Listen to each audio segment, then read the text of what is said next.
ध्यान से देखना। तो रिवीजन कैसे करें, उसमें सबसे पहली चीज आएगी आपका जो जर्नल फिनोमिना है, मैंने आपसे कह ही रखा, स्कैन टेक्निक। हम सब करें इसको, कितने लोग जानते हैं? स्कैन टेक्निक का इस्तेमाल जरूर करना है, स्कैन टेक्निक का यूज जरूर करना है साथ ही अपने रिवीजन में। जैसे कि मैं आपसे बात करूं स्कैन टेक्निक क्या है। आपने सब्जेक्ट को पढ़ा या किसी क्लास को आपने पढ़ा है, किसी टॉपिक को आपने पढ़ा, बड़े धैर्य के साथ आपने पढ़ा था, नोट्स भी आपने बनाए थे और आप उस टॉपिक को पढ़ चुके थे बहुत अच्छे से, आपने उस पर समय दिया था 1 घंटे 2 घंटे 3 घंटे। अब बात आती है उसके रिवीजन की। तो स्कैन टेक्निक क्या है कि आपको जो पढ़ना है ना, जिसको नोट आप कर चुके हैं या किसी भी सोर्स से आप पढ़ रहे हैं, जो भूलो उसे क्या कर लेंगे, जो भूल जाएंगे उसको अंडरलाइन कर लेंगे। बात क्लियर है? करने की बहुत कम जरूरत पड़ेगी, क्योंकि जब तक दोस्त ये आइडेंटिफाई आप नहीं कर लोगे कि ये मैं भूलता हूं, ये मुझे याद नहीं आता, उसको अंडरलाइन कर लोगे तो आपको उस पर विशेष ध्यान रहेगा। बात आई, अब आपने उसको अंडरलाइन किया, जैसे कोई टॉपिक अभी बताएंगे कितना समय देना है, अब आंखें बंद करिए, मेमोराइज करिए, आपकी जो एफिशिएंसी वो बढ़ जाएगी और आप इसको इस्तेमाल करना, आप देखोगे ये वाकई कमाल का है। इससे कमाल की कोई चीज, ऐसी सीट रखेंगे रफ सीट। ये रफ सीट का क्या यूज है? आपने स्कैन टेक्निक से कुछ याद किया, माइंड में इमेज भी बना ली, अब जो इमेज बनी थी उसको शॉर्ट में लिखना, आप खुद से क्वेश्चन करना है।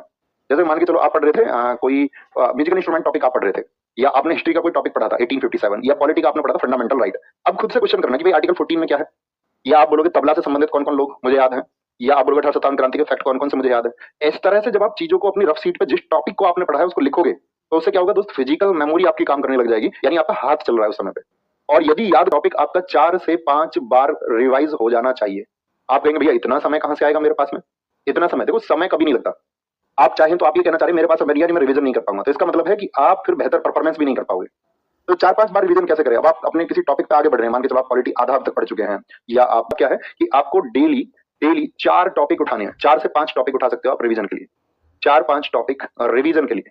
अगर आपने दोस्त इसको फॉलो कर लिया ना, मैं कहता हूँ तुम कमाल करोगे। और जिस दिन सिलेक्शन हो उस दिन बोलना इस बात को कि मैंने इस तरह से रिवीजन किया था जैसे आपने मुझे बताया था। जैसे डेली 4 से 5 टॉपिक आप 10 मिनट में क्या हो जाएगा, 10 मिनट में अगर आपने उसको पढ़ा था, नोट्स बनाया तो आप उसको देख के रिवाइज कर लोगे।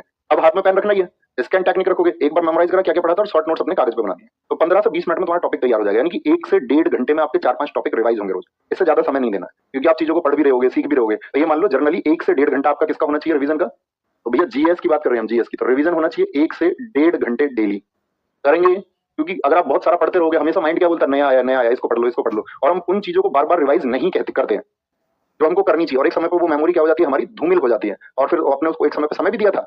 ये आपका डिपेंड करता है स्टूडेंट का, उसका माइंडसेट क्या है। भाई बहुत सारे ऐसा होंगे वर्किंग होंगे, बहुत सारे ऐसे होंगे कुछ आपका एकदम से प्रॉपर स्टूडेंट ही होंगे, तो ये सबके लिए अलग अलग रहेगा। किसी को सुबह अच्छा पढ़ा जाता होगा, कोई सुबह उठ के पढ़ता होगा, कोई ऐसा होगा कि सुबह 5 बजे नहीं उठता होगा, वो उठता ही 8 बजे होगा, तो क्या उसका सिलेक्शन नहीं होगा? हो सकता है, बिल्कुल। ऐसा कुछ नहीं है कि आप सुबह से पहले ही जागोगे तो ही सिलेक्शन होगा। बहुत सारे लोग रातों में पढ़ते हैं और सिलेक्ट होते हैं।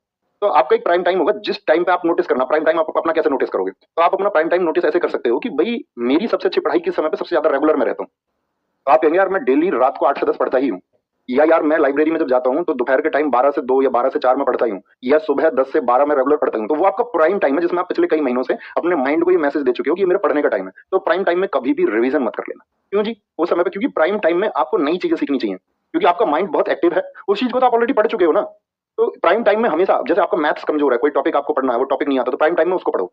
मान के चलो आपका कोई सब्जेक्ट पे कोई टॉपिक अभी क्लियर ही नहीं है, आपने पढ़ा ही नहीं, एक बार प्राइम टाइम में उसे पढ़ो। रीजनिंग का कोई टॉपिक है, प्राइम टाइम में आप उसको निकालो। कंप्यूटर है, आप मान के चलो आपके किसी चैप्टर पे कमांड नहीं बढ़ रही, आप उसको प्राइम टाइम में पढ़ो। एक चीज लिख लो अपने कॉपी पे कि जिसको आप नहीं जानते हैं उसको आपको अपने रेगुलर टाइम यानी प्राइम टाइम पे पढ़ना है। प्राइम टाइम क्लियर है? क्योंकि अगर प्राइम टाइम पे आप रिवीजन कर लोगे ना तो आपको इतनी बोरियत आ जाएगी, फिर आपको लगेगा यार ठीक है कल करता हूँ। ये इसी वजह से आता है।